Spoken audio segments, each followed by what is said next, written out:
Today I begin a new life. Today I shed my old skin which hath too long suffered the bruises of failure and the wounds of mediocrity. Today I am born anew, and my birthplace is a vineyard where there is fruit for all. Today I will pluck grapes of wisdom from the tallest and fullest vines in the vineyard, for these were planted by the wisest of my profession, who have come before me generation upon generation. Today I will savor the taste of grapes from these vines, and verily I will swallow the seed of success buried in each, and new life will sprout within me. The career I have chosen is laden with opportunity, yet it is fraught with heartbreak and despair. And the bodies of those who have failed, were they piled one atop another, would cast a shadow down upon all the pyramids of the earth. Yet I will not fail as the others, for in my hands I now hold the charts which will guide me through perilous waters to shores which only yesterday seemed but a dream. Failure no longer will be my payment for struggle. Just as nature made no provision for my body to tolerate pain, neither has it made any provision for my life to suffer failure. Failure, like pain, is alien to my life.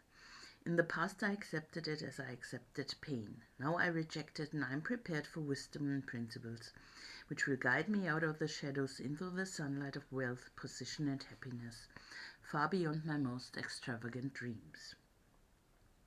Until even the golden apples in the garden of Hesperides will seem no more than my just reward. Time teaches all things to him who lives forever, but I have not the luxury of eternity. Yet within my allotted time I must practice the art of patience, for nature never acts in haste. To create the olive, king of all trees, 100 years is required. An onion plant is old in 9 weeks. I have lived as an onion plant. It has not pleased me. Now I would become the greatest of olive trees, and in truth the greatest of salesmen. And how will this be accomplished? For I have neither the knowledge nor the experience to achieve greatness, and already I have stumbled in ignorance and fallen into pools of self-pity. The answer is simple. I will commence my journey unencumbered with either the weight of unnecessary knowledge nor the handicap of meaningless experience. Nature already has supplied me with knowledge and instinct far greater than any beast in the forest, and the value of experience is overrated, usually by old men who not wisely and speak stupidly. In truth, experience teaches thoroughly, yet her course of instruction devours men's years, so the value of her lessons diminishes with the time necessary to acquire her special wisdom. The end finds it wasted on dead men. Furthermore, experience is comparable to fashion. An action that proved successful today will be unworkable and impractical tomorrow. Only principles endure, and these I now possess.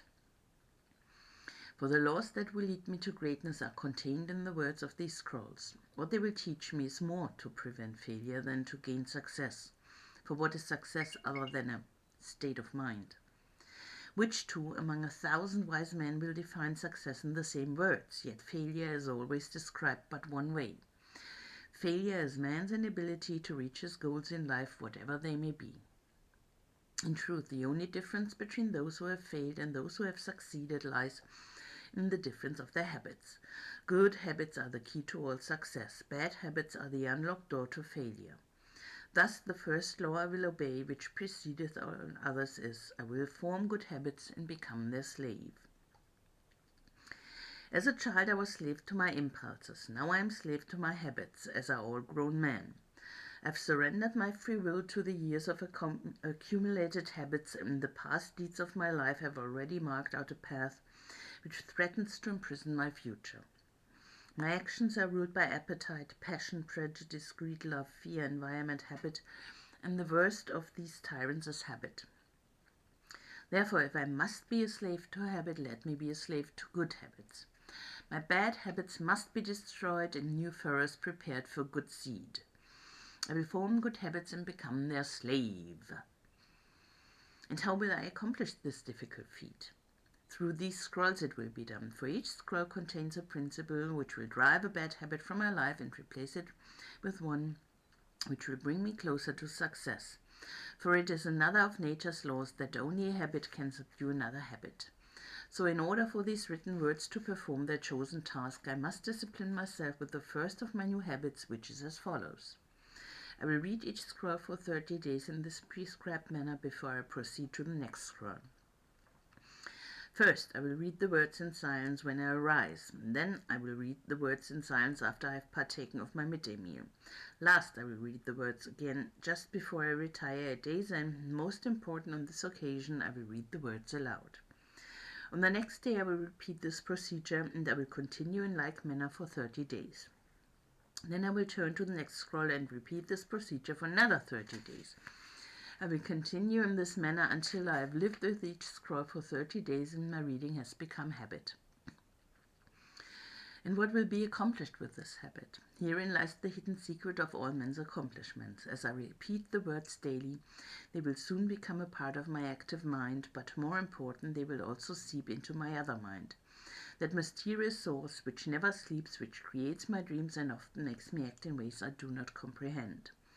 As the words of these scrolls are consumed by my mysterious mind, I will begin to awake each morning with a vitality I've never known before. My vigor will increase, my enthusiasm will rise, my desire to meet the world will overcome every fear I once knew at sunrise, and I will be happier than I ever believed it possible to be in this world of strife and sorrow. Eventually, I will find myself reacting to all situations which confront me as I was commanded in the scrolls to react. And soon these actions and reactions will become easy to perform, for any act with practice becomes easy.